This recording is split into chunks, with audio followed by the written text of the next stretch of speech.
Hey big fans, and welcome to the Brick Bakery, where all our jokes are half baked. I'm Jacob, and today I'm showing you another mock.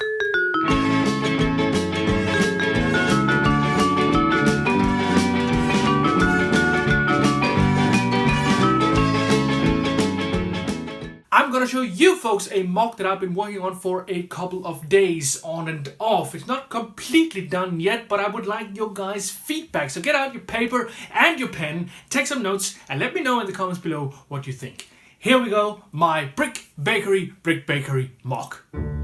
Together with the Ninjago Potion Shop, the Brick Bakery building constitutes the first full modular building that I've built for my LEGO city, Bakersville. When I first started out building a LEGO city, this building was probably one of the first ones that sprung to mind that I really needed to have.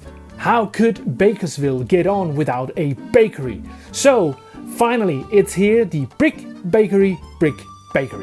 In reality, the bakery is only the bottom floor of this building, and the two upper floors are small apartments for minifigs. Another part of my Bakersville project is to try to integrate all my sig figs, all the sig figs that I've gotten from other LEGO YouTubers, into buildings in my LEGO city, so they will eventually all have a home to live in. And hence I try to put in apartments whenever I can.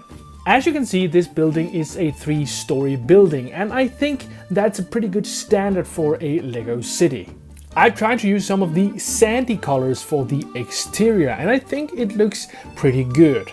The light tan and the sand green goes very well together, as has been seen in official sets from, for example, the Harry Potter theme.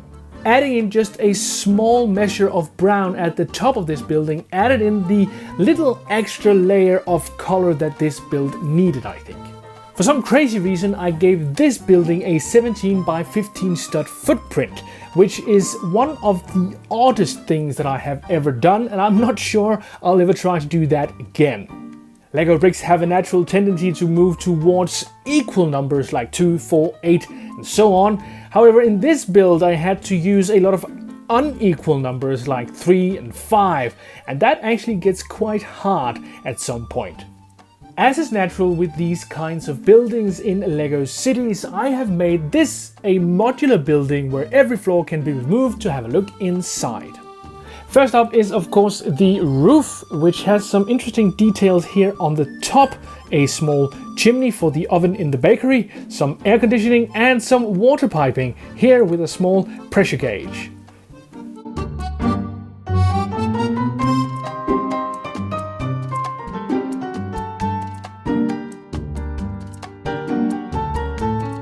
The top floor is next, and in this floor I've used some of these normal square windows, and inside we can see Maniac for Bricks walking around because this is his small apartment, and in here we have different kinds of things. There's a television in one corner, a small table, a small kitchenette and a bed here in the corner. And of course I've managed to cram in a small toilet or bathroom as well, with a small green door. The middle floor is next, which has these very nice arched windows. I really like these pieces here, and I was lucky enough to have some of these arched pieces as well. There's of course the sign up here, the 3D Brick Bakery logo used as a bakery sign, and more of these windows on the side. I've used some of these round bricks here and here as to just add a little detail. If we take a look inside, we can see that this is also a small apartment. This time it is Christian from Brick Life Crisis that occupies this little apartment. There's a small radio and a kitchen table, and of course a small kitchenette here as well, and a bed and a cool guitar on the wall. I imagine Christian is rocking out once in a while. I didn't manage to cram him in a small bathroom in this one, but I think it is all right.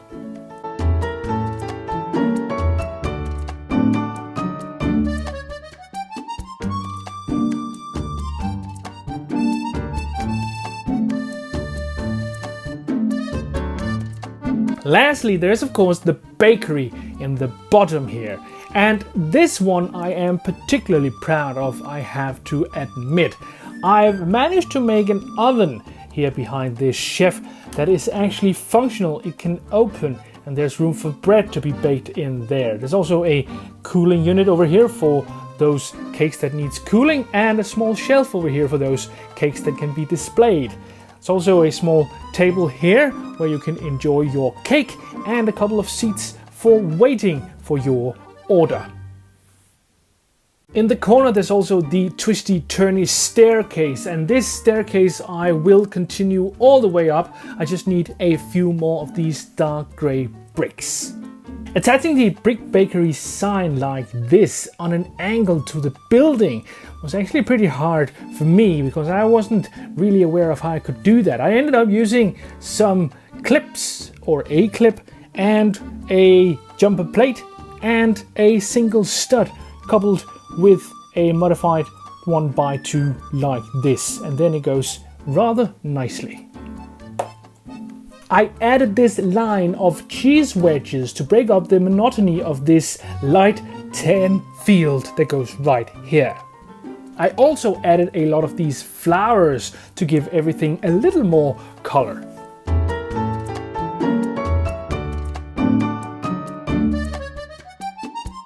I am pretty satisfied with this MOC. I like the design overall, and I am especially fond of the brick bakery in the bottom. However, this build is still pretty basic when it comes to techniques. There's really no specialized techniques to speak of. A few bricks that has been placed on the snot bricks, but other than that, everything is pretty basic. I would love suggestions or ideas for how I could incorporate some more techniques into a build like this. And lastly, there is of course an example of the roads I'll be using in my LEGO city, Bakersville. I'll be making a more in-depth video on these roads, but suffice it to say that these are only 8 studs wide, which leaves me a lot more room for building.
That was the Brick Bakery MOC, and I have really enjoyed presenting this to you, and I'm really looking forward to all of those notes you've been taking and hearing all of your comments and your suggestions. But that's all for me today. I hope you'll comment, like, and subscribe, and hope I'll see you guys next Monday.